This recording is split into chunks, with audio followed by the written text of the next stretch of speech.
রাত গভীর, আকাশ কালো চাদরে ঢাকা, সমুদ্রের অতল গহ্বরে প্রতিধ্বনিত হচ্ছে যুদ্ধের পদধ্বনি।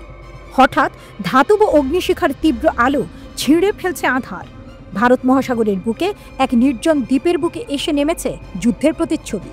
মার্কিন যুক্তরাষ্ট্র তার দূরপাল্লার বোমারু বিমান মোতায়েন করেছে কৌশলগত দিয়েগো গার্সিয়ায়। ইতিহাস সাক্ষী, এই দ্বীপ ছিল কত যে যুদ্ধের নীরব অনুঘটক। ওয়াশিংটন তার ভাষার ধার বাড়িয়েছে, ইরানকে হুমকি দিচ্ছে, আর ইয়েমেনে বিদ্রোহীদের লক্ষ্য করে ছড়াচ্ছে অগ্নিবৃষ্টি। ক্ষমতার এই প্রদর্শনী যেন এক নিঃশব্দ অঙ্গুলি হেলন, একটি সুনির্দিষ্ট বার্তা, শক্তি একমাত্র সংলাপ। যুক্তরাষ্ট্রের স্ট্র্যাটেজিক কমান্ডের মুখপাত্র জানিয়েছেন, B-2 স্পিরিট বোমারু বিমান দিয়েগো গার্সিয়ায় পৌঁছেছে। সামরিক গোষ্ঠী এবং এর ইউনিটগুলো নিয়মিতভাবে বিশ্বব্যাপী অভিযান পরিচালনা করে মার্কিন যুক্তরাষ্ট্র এবং তার মিত্রদের বিরুদ্ধে কৌশলগত আক্রমণ প্রতিরোধ, শনাক্তকরণ এবং প্রয়োজনে পরাজিত করার জন্য। এ যেন এক নিরলস দাবার চাল।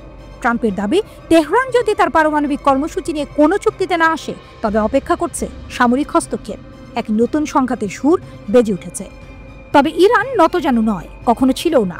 শীর্ষ নেতারা সাফ জানিয়ে দিয়েছেন, এই আলটিমেটাম অগ্রহণযোগ্য। অস্ত্রের সন্ধানে তারা নেই, কিন্তু সত্যিই কি তাই? যুদ্ধের মেঘ জমছে, পর্দার আড়ালে চলে কূটনৈতিক খেলা। এই মোতায়েন এক অব্যক্ত সংকেত, বড় কিছুর প্রস্তুতি চলছে। স্যাটেলাইট চিত্র বলে দিচ্ছে, গত 48 ঘন্টায় দিয়েগো গার্সিয়ায় জমায়েত হয়েছে শক্তির এক নতুন প্রবাহ। 3টি C-17 কার্গো বিমান, 10টি আকাশ রিফুয়েলিং ট্যাঙ্কার এসে পৌঁছেছে এই দ্বীপে। অন্ধকারে ঘুমিয়ে থাকা মহাসাগর আজ নতুন করে জেগে উঠেছে। এই মোতায়েনের খবর আসে এমন এক সময় যখন ইরান তার নতুন ক্ষেপণাস্ত্র শহর উদ্বোধন করেছে। আগুনের খেলা আরও তীব্র হতে চলেছে। ইরানের রাষ্ট্রীয় গণমাধ্যমে দেখানো হয়েছে নতুন সব ক্ষেপণাস্ত্র, দূরপাল্লার ব্যালিস্টিক অস্ত্র, যা ভবিষ্যতে আরও শক্তিশালী হয়ে উঠবে। ঘোষণা এসেছে প্রতিরক্ষাকে আরও কঠোর ও অপ্রতিরোধ করার প্রতিশ্রুতি। দিয়েগো গার্সিয়া এই একটুখানি ভূমি কিন্তু কত যে ইতিহাসের ভার বহন করে।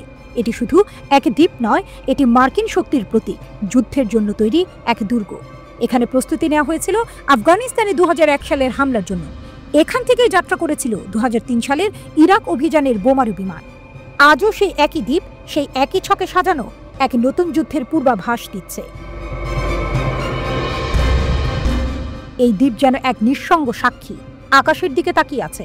এর বালুকা বেলা শুনেছে যুদ্ধের ফিসফিসানি, দেখেছে আগুনে ঝলসে যাওয়া দিগন্ত রেখা। আরেকটি যুদ্ধকে দ্বারপ্রান্তে। শক্তির এই মহড়া থামার নয়, একের পর এক দাবার চাল পড়তে থাকবে।